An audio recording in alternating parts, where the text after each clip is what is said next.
Hi, my name is Chris Parkhurst. I'm a documentary filmmaker, and I'm also the host of the Documentary Life podcast, a show that spans 140 episodes, has been downloaded in over 135 countries, and I've been producing for about 5 years. I decided to put each and every episode up here onto YouTube to sort of expand the audience, and as we say in the show, maybe inspire and inform some more doc filmmakers, hopefully like yourself. In the episodes, you may find some older, maybe outdated URLs, in particular any of the documentary filmmaking courses that we do offer online. If you have any questions about the URLs, simply look in the show notes on this page, here on this YouTube page, and that'll be able to take you where you need to go to. Other than that, I hope you enjoy the show, and it's great to have another listener to the Documentary Life. Have a great day. Microphone check, 1, 2, 3. City, sibilance. Levels check, good, sounds good. 1, 2, 3, rolling and... I look at all of the people that I've made films about, Joseph Campbell, His Holiness the Dalai Lama, Ram Dass, Vanderpost, as what I call threshold characters. They have all spent their lives introducing people to their own inner life. That's what their service, that's what their contribution has been. And by doing so, they create the possibility for people to transform their own consciousness. And so that's what I make movies about. Once you find out the possibility and awaken to your own inner life, that's the best game in town. Hello and welcome to the Documentary Life, a show that sets out to inspire and inform you on how to best live and lead your own documentary life. I'm your host, Chris G. Parkhurst, and this is episode number 133, and it is brought to you by Barong Films, proud creators of documentary film and the Documentary Life podcast.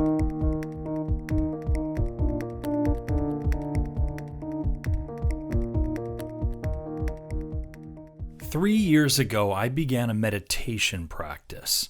It was something I'd wanted to do, had romanticized about doing, but for one reason or another, aka laziness, I'd never been able to sustain any sort of practice.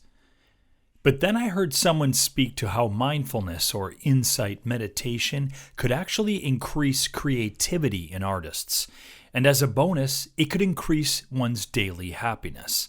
That really caught my attention. Increase my creativity and make me happier? For the longest time, I'd been brought up to believe that one had to experience some kind of melancholy in order to be creative. But meditation and happiness? I was going to need to reconsider my prior beliefs, or at the very least, revisit the idea of a meditation practice. It's now been nearly 1,000 days since then, and I've long developed a daily mindful meditation practice. I participate in seminars and retreats. I geek out on podcasts about meditation. I read books, watch films on the subject. I have a goal to attend a 10-day silent retreat, also known as Vipassana, sometime before my 50th birthday. I've even begun work on a new doc project whose chief subject is a practitioner of Theravada Buddhism and insight meditation. And I can honestly say that I feel happier. Now, I'm not talking mind-blowing bliss here or anything like that, but I am able to process agitation, hurt, anger, frustration in a better, more skillful manner. And I can say without any hesitation that the increase in overall happiness and sustained meditation has most certainly led to an increase in creativity and productivity. For the uninitiated, you might be asking how meditation works in this fashion. Well, creativity doesn't really come from the normal conventions that we learned at school or work or our parents even. It's not a matter of, pulling up your bootstraps and getting on with it. We cannot simply try harder or strain for it. It doesn't come from this sort of thing at all. It comes more from breaking down the internal barriers that we've built up over time and dissolving those barriers in order to get to our deep down and really ultimately our innate creative potential in order that we might best align with it and allow it to flow more freely. Now that may sound new agey or something that's easy to say, but isn't very science-based or doesn't really apply to, normal life. So if it's science that you're looking for, then like they say on that amazing YouTube video about B-roll, we've got your science right here. You see, Over the past decade, there have been numerous studies done that specifically measure the cognitive rigidity, try that out 5 times fast, cognitive rigidity, of people who meditate and their ability to not only solve problems, but also experience an increase in creativity. Research has shown that non-meditators have greater cognitive rigidity than regular meditators. That is, they're far less open to certain types of problem solving and to creative solutions to those problems. In fact, the non-meditators were applying difficult or outdated solutions to easy problems based on their own past experiences. Effectively, they were not branching out and discovering more creative thinking. And this was not the case for people who were meditators. These people were much more easily accessing creativity and higher, more skillful thinking. They were moving from older, lazier patterns and finding flow in newer, more unique creativity and problem solving. Now, call me crazy, but doesn't that seem particularly helpful to us doc filmmakers? Coming up with creative ways to tell stories or solve problems without the aid of big budgets to throw at various problems that come up during the course of filmmaking? Discovering ways that are unique to us in order to create a documentary film that is unlike others that have come before? Of course, don't just take my word for it. Think about the Walt Disney Company or General Mills or Google. Companies who have all recognized and embraced the importance of meditation in helping their employees come up with creative solutions to problems. Filmmaker David Lynch has long been a proponent of the creative and emotional benefits of a meditation practice. So has national TV news presenter Dan Harris, also author and host of the 10% Happier podcast. Now, Harris, who once had a well-documented panic attack on live television, attributes meditation to helping not only his anxiety issues, but his struggles with alcohol and drug abuse. Writer Bianca Rothschild says that mindfulness meditation is a great technique to learn to help improve creativity. It has side effects which have been shown to reduce the reactivity of the reptilian brain, increase resilience, stimulate the neocortex, as well as improve emotional intelligence. All of these assist in getting ideas flowing directly to your best creative thinking brain, the neocortex. I have made a practice of meditating before conducting important interviews for my films. I sit beforehand with my thoughts and kind of go through the interview in my head. I play out how I'd like the conversation to go. I come up with what I deem to be components that are critical to advancing the story of my film. Now, I try not to write anything down during the actual meditation, but immediately afterwards, I grab a pen and paper and jot down some notes. And I'll use these notes to then construct a working document that I will use to conduct the interview.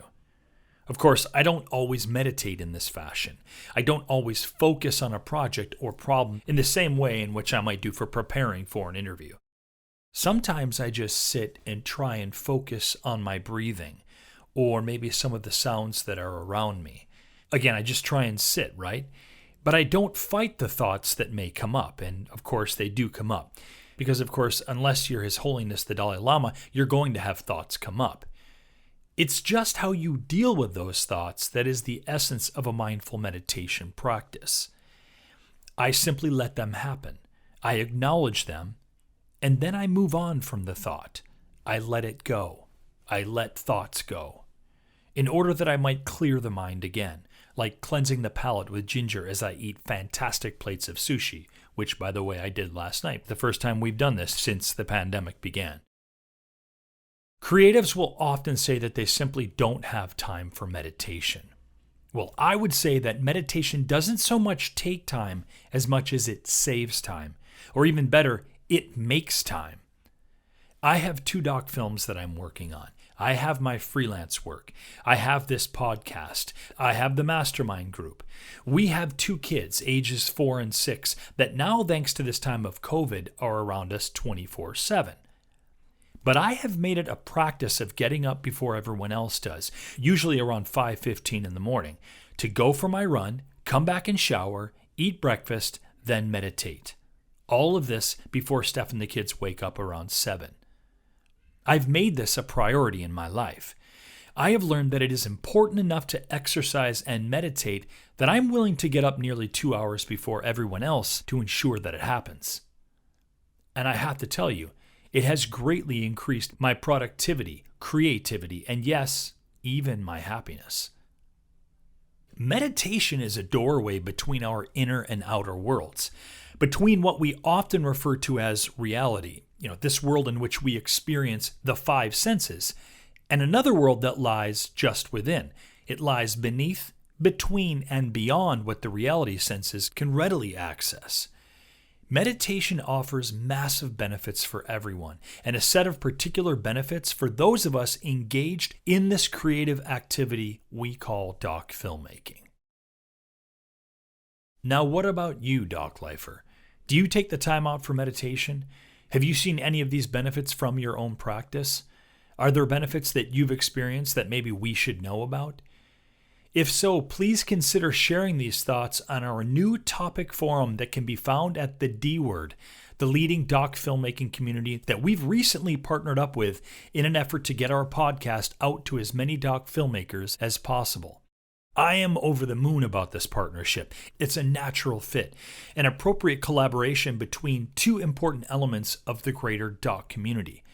And I look forward to sharing more about this partnership as we progress in this season of the show. For now, just know that I am facilitating an open and engaging conversation about new episodes of the podcast over at the D Word, a place that now has around 20,000 members, all doc filmmakers, including some of the industry's most well-known. So I highly recommend getting involved in this community and sharing your thoughts on this and future episodes of the podcast. Now, the web address to use is d-word.com. That's d-word.com. I'd love to see you there. And more than that, I'd be elated to see you there. I'll need all of the love and support I can get in these early days in order to make the Documentary Life podcast forum really come to life. So please do come say hi. All right. After a quick break, we'll get right to our conversation with doc filmmaker Mickey Lemle, a man who has made his living making films about some of the brightest, most connected, and most compassionate human beings on the planet. And that conversation is, as you know, just around the corner, here on The Documentary Life.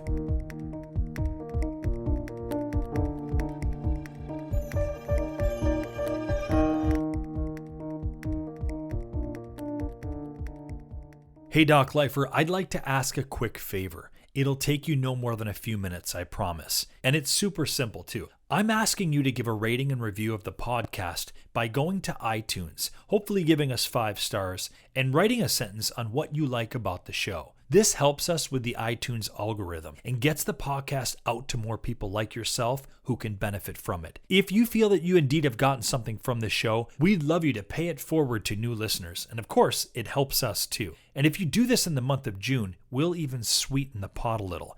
Simply take a screenshot of your rating and review and email it to me at chris@barangfilms.com. That's Chris at BARANGfilms.com. And you'll be automatically entered into a draw for a free 30-minute doc film consultation with yours truly. And there are 2 of these free one-on-one consultations that I'll be giving away. So make sure that you get your rate and review in by the end of June for a chance to win. And in advance, thank you for your support.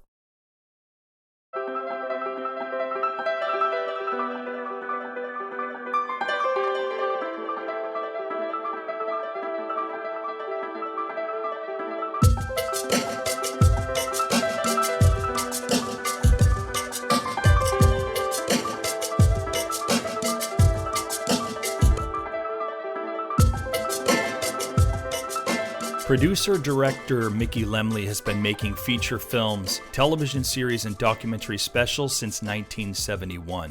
In 1982, he founded Lemle Pictures Incorporated. His film and television works have been shown theatrically, on television, and at film festivals around the world.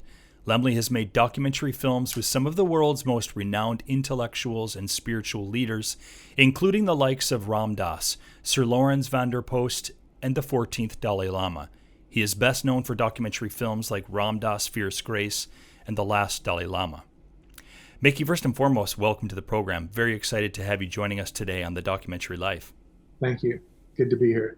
I have to admit, right at the outset, my first question that I want to ask is maybe it's a little bit of self-interest. I saw that you had done some Peace Corps work in Nepal, and Nepal is one of the special places in my life. It happens to be the place where I directed my first documentary film. I'm curious, how did your turn in the Peace Corps in Nepal inform your interest in documentary and certainly ultimately Tibet? Well, I was already making films. I started actually halfway through college. Okay. And by the time I graduated, I had films on PBS, CBS, NBC. And my hope was to make films in the Peace Corps, which they had a problem with. But Nepal was great. You know, I had been to Asia when I turned 18. Yeah. I traveled all around Asia with a friend. I was totally taken with it, drawn to it. Yeah. So I decided that when I graduated from college, I wanted to join the Peace Corps, and I wanted to go to an Asian country that had never been colonized by a Western power. Indeed. And that there's only two, Nepal and Thailand. Yeah. At that time in the late 60s, Thailand was filled with hundreds of thousands of Marines because it was the height of the Vietnam War. Right. So I applied for Nepal, and through some accident in government bureaucratic methods, I got it. Yeah. I was in a little village in the Eastern Hills, just on the border of Darjeeling, where the tea comes from.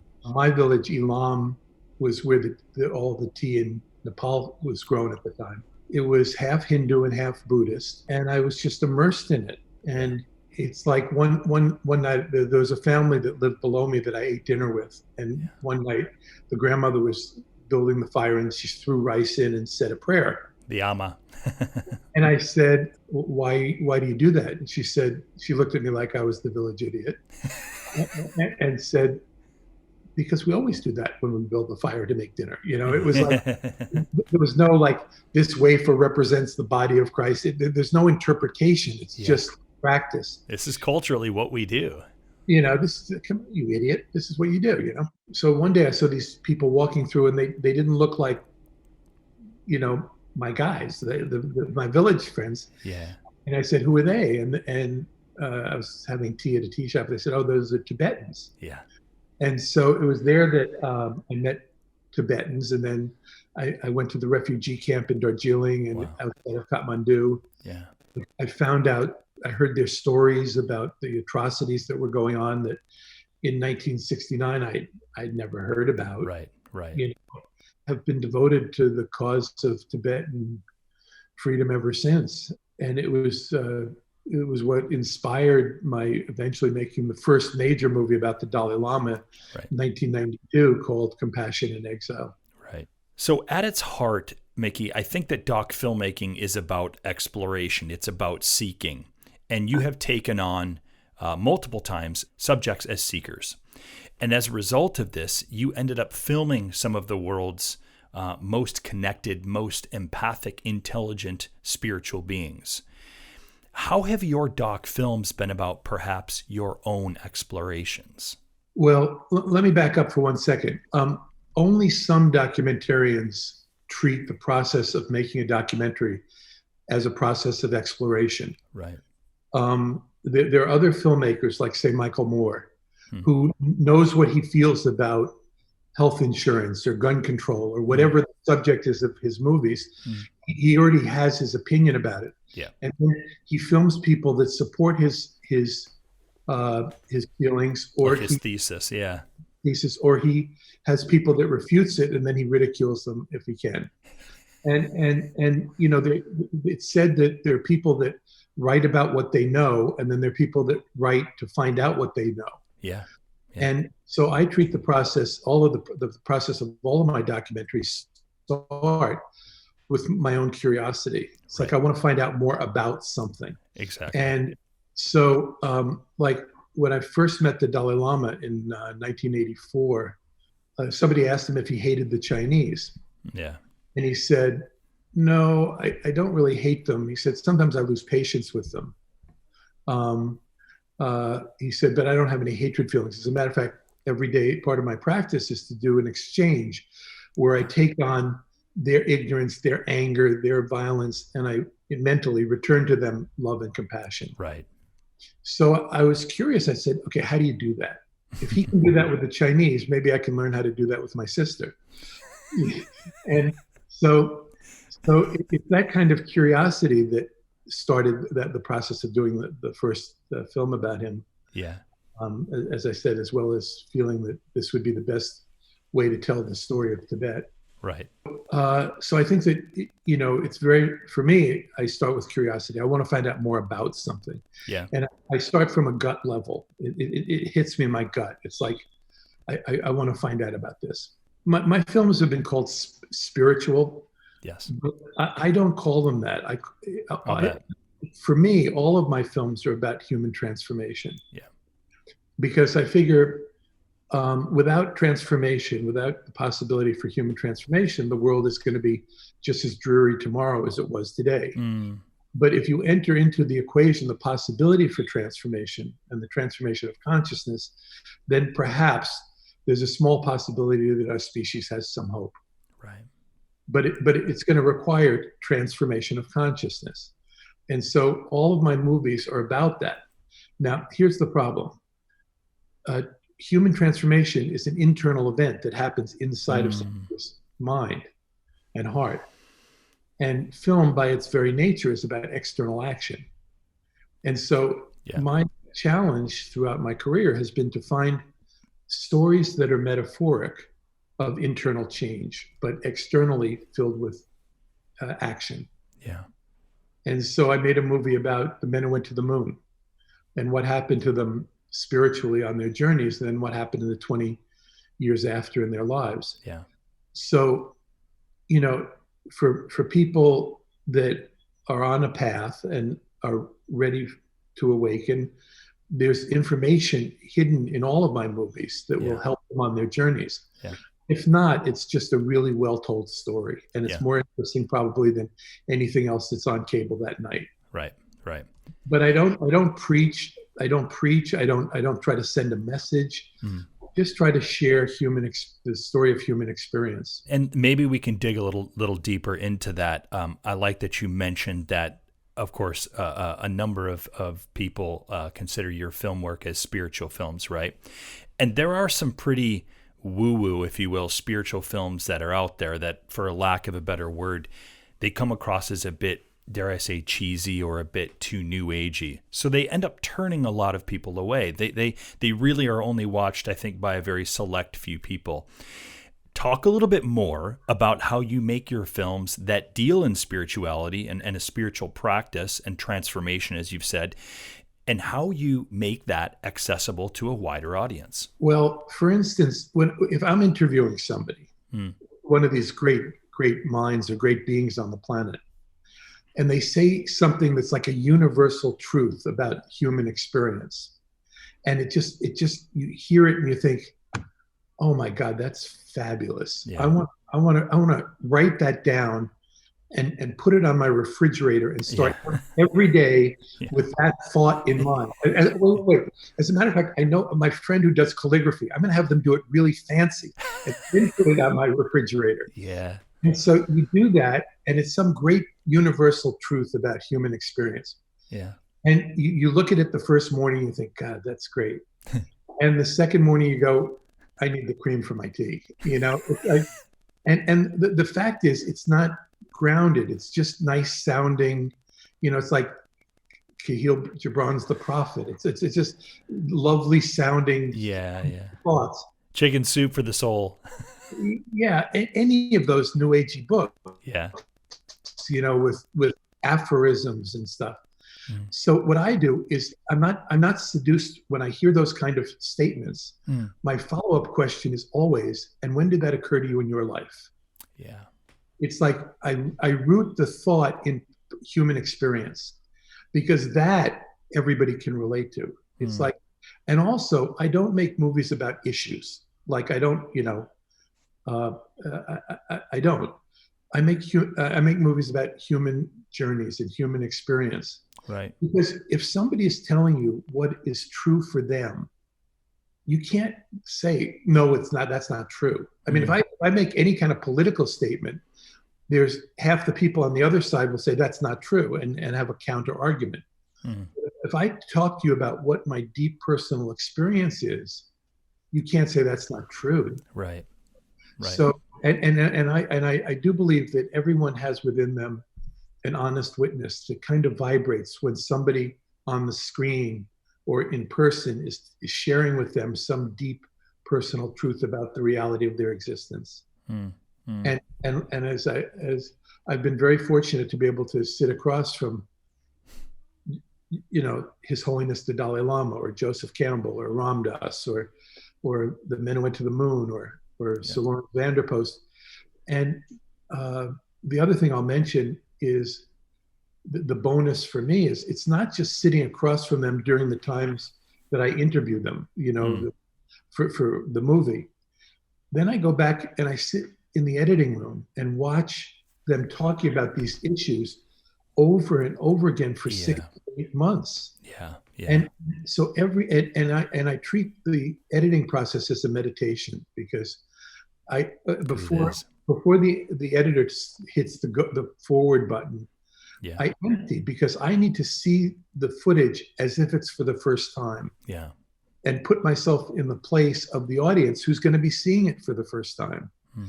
And so I empty and then I watch it. And so I spend my days meditating on the thoughts of these great beings about the very issues that might keep me awake at 3 a.m, about mortality and compassion and the meaning of life. And I'm meditating. I spend all my days meditating on this for 8 hours a day for months. Right. So it's not just the time that I spend doing the actual interviews. And I think that the great Walter Murch would very much agree with this idea of editing, by the way, as meditation. And as someone who came up through an editing background myself, I would wholeheartedly agree with that. It is absolutely both a meditation and a dance, I think. You mentioned that your films don't have an overtly perhaps a political agenda, and I think great examples of this are your films Compassionate in Exile, the first time you spent time filming with His Holiness, as well as 25 years later when you did The Last Dalai Lama. Of course, the Chinese incursion into Tibet and what happened there is a part of the background. It's a part of the context, but I never really found it particularly overtly political. When I first finished Compassion in Exile, I sent it down to PBS, and I had been making movies for PBS for several decades at that point. Mm. So I get a call from somebody who said, "We have a little problem with your journalism." And I said, "What time tomorrow afternoon can I come meet you?" And I took the train down. I said, "What's the problem that you have with my journalism?" And they said, "You didn't give the Chinese point of view equal attention." Right.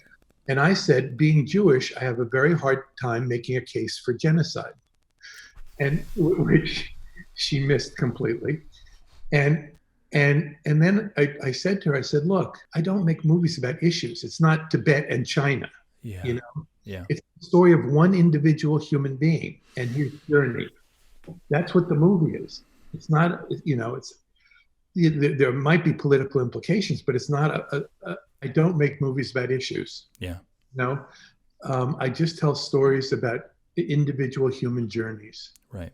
That are metaphoric for all of our potentiality. I look at all of the people that I've made films about: Joseph Campbell, His Holiness the Dalai Lama, Ram Dass, Vanderpost, as what I call threshold characters. It's like they have all spent their lives introducing people to their own inner life. Yeah. And so that's what their service, that's what their contribution has been. Yeah. And by doing so, they create the possibility for people to transform their own consciousness by example. And so that's what I make movies about. There are other people that are better equipped to make movies about, China, the Chinese century that's coming or that is. Yeah. I'd much rather find, some closet Taoist up in on a sacred mountain, Yeah. Yeah. who managed to make it through the Cultural Revolution, you Yeah. know, and just tell his story or her story. Yeah. Yeah. Once you find out the possibility and awaken to your own inner life, that's the best game in town. As Ram Dass says, it's the only dance there is. Once you've tasted of that, the other stuff is disposable, really. Yeah. There's a great quote by Philip Glass that I'd like to read. And this, of course, was in the more recent film, The Last Dalai Lama. And Philip said, "I really feel there's a deep connection between mind training and artistic creation." Could you talk to us about perhaps your own spiritual and or meditation practice and how you would say this has impacted your creativity, your work? Well, I do meditate every day. Yeah. For 20 minutes in the morning. I did it off and on for about, I don't know, 20 years. I would always do it before a shooting day, because shooting days, as you know, can be very hectic, because in a documentary world, you think you know what's going to happen, and then it doesn't. And Good luck. you might have 15 people all asking you questions at the same time. And so it's very important to be present. Yeah. It's really about being present and seeing where the energy is in whatever situation you're in. Yeah. And so I would always meditate before a shooting day, and when I was upset or whatever. And then when I was separating from my most recent ex-wife, I met with Ram Dass, who had actually married us. Wow. And he asked me, he said, "Yeah, how are you and Beth doing?" And I said, Well, we're separating, and we talked for like an hour and a half. And he's a very good listener. He just mainly listened. And at the end, he said the single wisest thing that anybody ever said during that difficult period. He said two things. One is, he said, you can't be in a relationship with someone else and want them to be anything other than exactly who they are, or else you're going to create violence. So that was the first thing. And the second thing he said was, do you meditate? And I said, well, yeah, I've been doing it off and on, for 20 years. He said, I would advise you to do it every day now. Yeah. And it absolutely got me through the whole divorce process. And I've been doing it, every day since. Speak a little bit more to the uninitiated, right? Speak to the doc filmmaker as if you wanted to, you wanted them to consider a meditation practice. How would you say it would help them on a personal level, and then perhaps on a creative level, professional level? Great question. Thanks for that.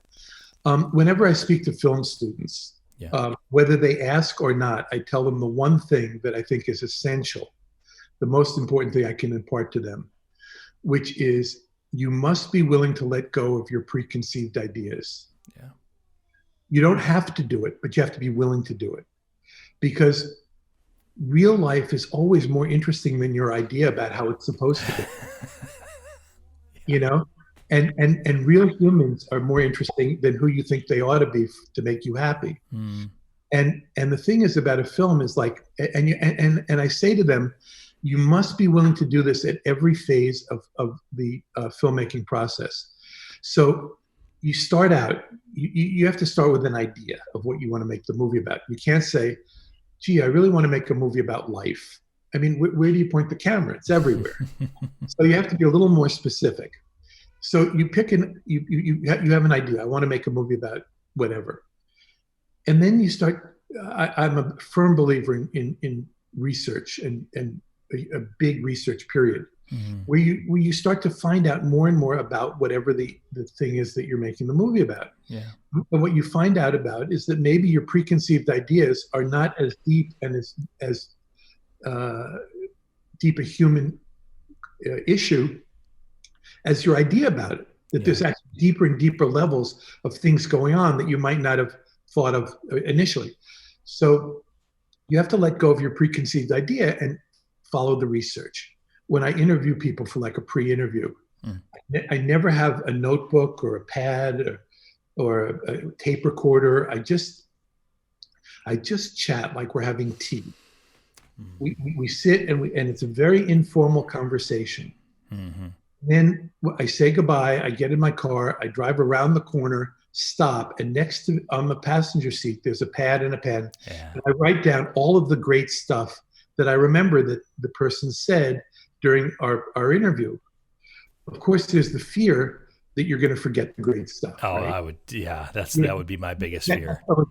So a number of years ago, there was an interview in the Sunday Times magazine section with Marshall Brickman, who had co-written Annie Hall with Woody Allen. And he said their process was he would come to Woody's apartment in the morning, and they would walk up and down Lexington Avenue trying to make each other laugh. And then they would go back to Woody's apartment. They'd write down all the great stuff that they had said during the walk, have lunch, and spend the afternoon writing. Yeah. And the interviewer said to Marshall Brickman, "Weren't you afraid that you'd forget the really great stuff?" And he just said, "You never forget the really great stuff." Right. You know? Right. So I take these things that I write down, and I put them on 4x6 cards, and I put them on the biggest piece of foam core that I can fit into my room. Yeah. And I put them on, and I start to look for the structure of the film. And I basically structure the film with things that I need and what I like. For instance, I knew that in Compassion in Exile, one of the key moment, the exciting incident, if you will, in Hollywood terms, that of the journey of His Holiness's life, leaving Tibet and going into exile. Yeah. And so I knew that I had to have that. And I knew from my pre-interviews that he told a good story about it. His younger brother told a good story about it, that there was existing 16 millimeter footage of them going on horseback. Incredible. Yeah. And then his main bodyguard had to, he was to leave the palace. He had to be disguised as a soldier. So he had a gun on one shoulder, this Tonka that goes with the Dalai Lama every place he goes on the other shoulder. And he couldn't wear his glasses because it was too identifying a feature. Wow. So this bodyguard held his hand as he had to walk across a stream.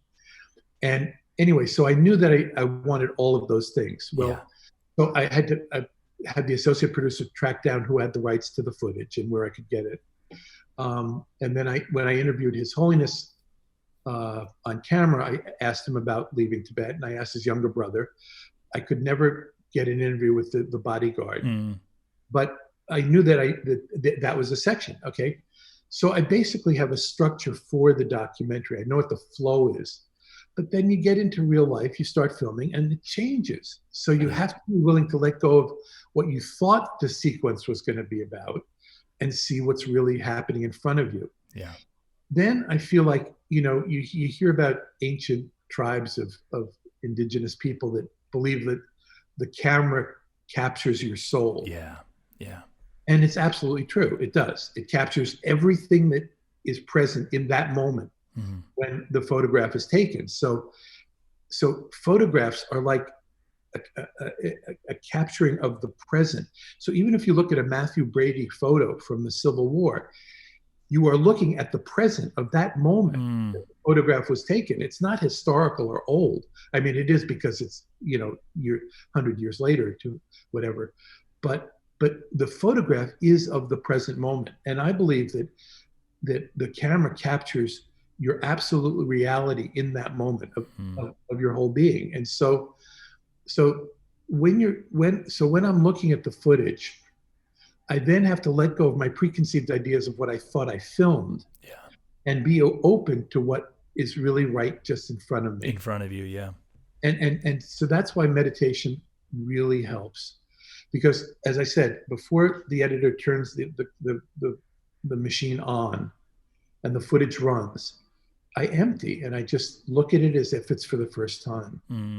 So meditation's really, for me, is about being present. It's just being absolutely present with what is. And if you're going to be a documentary filmmaker,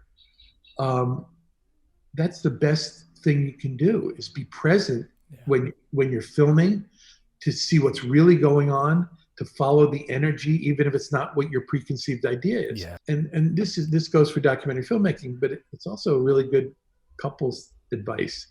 You know, it's like, try to see the other human being as a human being and not your idea of who they're supposed to be to make you happy. Yeah. But anyway, so then in the editing process, that's when I have to keep being present and emptying. And so I know a lot of filmmakers, by the 1000th time they've seen a sequence, Yeah. they're mouthing in their head, they're saying the words that the, Oh yeah. Oh yeah. is saying, and they know every nuance and everything. Yeah. And I try to get past that and just see it as if it's for the first time. Yeah. Yeah. And if you do that, then the whole process of editing becomes the process of discovery of, as I said, deeper and deeper levels of human experience that you might not have even thought of when you started the process originally. We, all of us think that the voice that we hear inside of our head is telling us the truth. Yeah. Oh yeah. Everybody does, right? Oh yeah. Oh yeah. And the fact is, it's really not the truth. It's a projection of our mind onto phenomenon. Right. It's our mind creating our reality. And what we all do is, science has said that 90% of the thoughts you had today, you had yesterday. So we keep running over the same thoughts, same narrative, same thoughts, same narrative, yeah, same labeling, yeah, and it becomes that becomes our reality. Yeah. Because of egocentricity, we think it is the reality. Yeah, yeah, yeah. No, it's not. It's just our mind projecting onto phenomenon, creating our sense of a reality. Yeah. And the best antidote to that, and the best way to expand your consciousness, is to become aware of how you're doing that. And the best way that I know of doing that is through meditation, where you sit and you empty and you watch thoughts rise. And instead of engaging them, saying, you know, like, oh, that person's a jerk. Yeah, I always felt that, you know. Instead of that, you just say, oh, there's a thought. And you just let it go, like clouds on a windy day. And then another thought arises. And you say, oh, thought, and let it go. And you keep doing that until and it's called a practice, because you practice this. Yeah. And over time, two things happen.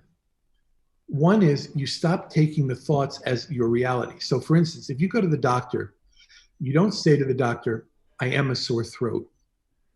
You say, but you do say to yourself, I am really depressed, or I am really angry. So that single emotion becomes your whole being. Yeah. And so what meditation does is it puts a little air around that. And it allows you to, instead of saying, I am depressed, you say, oh, I feel depression rising in me today. Or instead of saying, I'm really angry, you say, oh, I feel anger rising in me. So that you don't become the emotion. Yeah. And it doesn't become your reality. And when it does, sometimes you can actually create violence in a way that you don't really want to. Right. So that's the first thing, is you start to observe them rather than become the affect of them. But the second thing that happens is you start to identify with the witness to the thoughts and not to the thoughts themselves. Right. And so you can see how your thoughts are creating your reality about any given situation, and not plunging into it as if it is the reality. And so that's why, aside from just making you a better filmmaker, it makes you a better human being.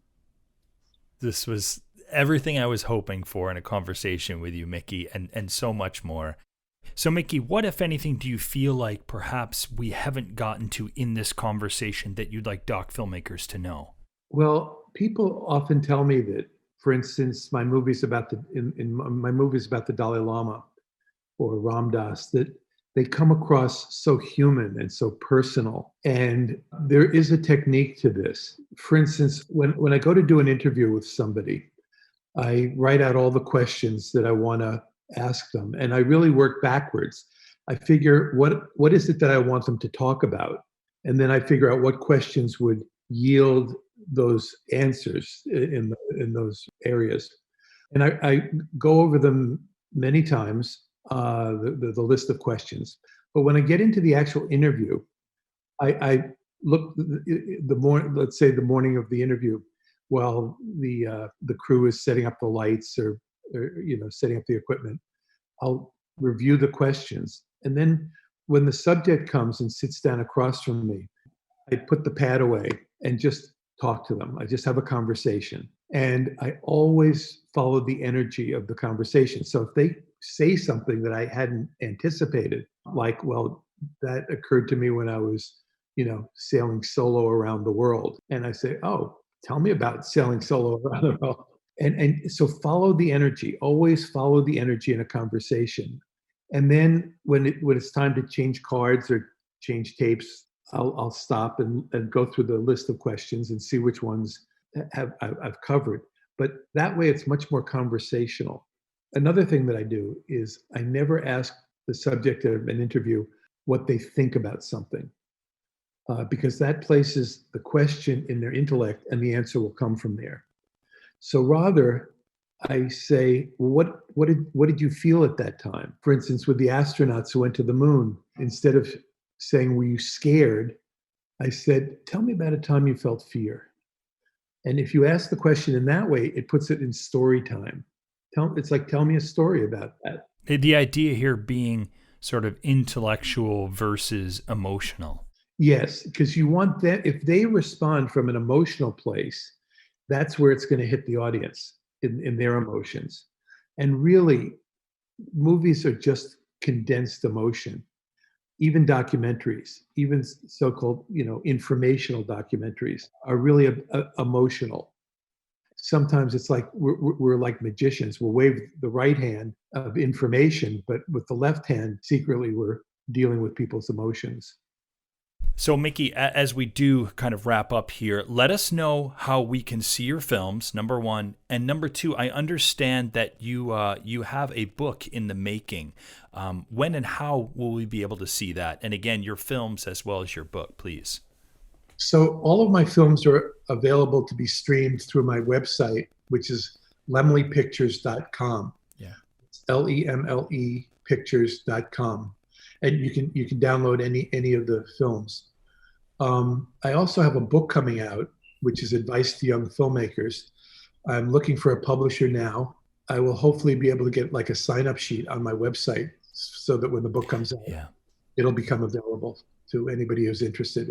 It's done in very short chapters and with like little vignettes like I shared today, and then some more specific ones about some of the conversations I had with the Dalai Lama or Joseph Campbell or Ram Dass or any of these great luminaries. Sign me up. Sounds absolutely fantastic. Thank you so much for joining us today on the Documentary Life. Thanks, Chris. You're a very good interviewer, and I know what I'm talking about. Yes, you certainly do. I take that as a high compliment coming from you. Take care. Stay safe. You as well.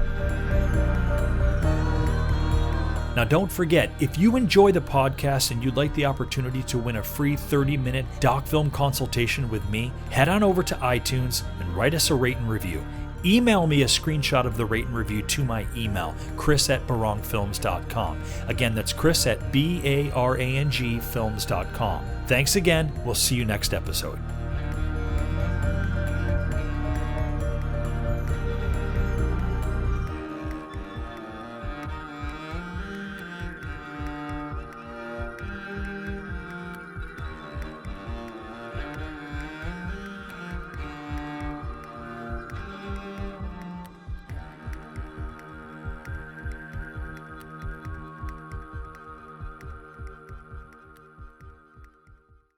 Thanks again for listening to the show, and remember to like and subscribe to this channel.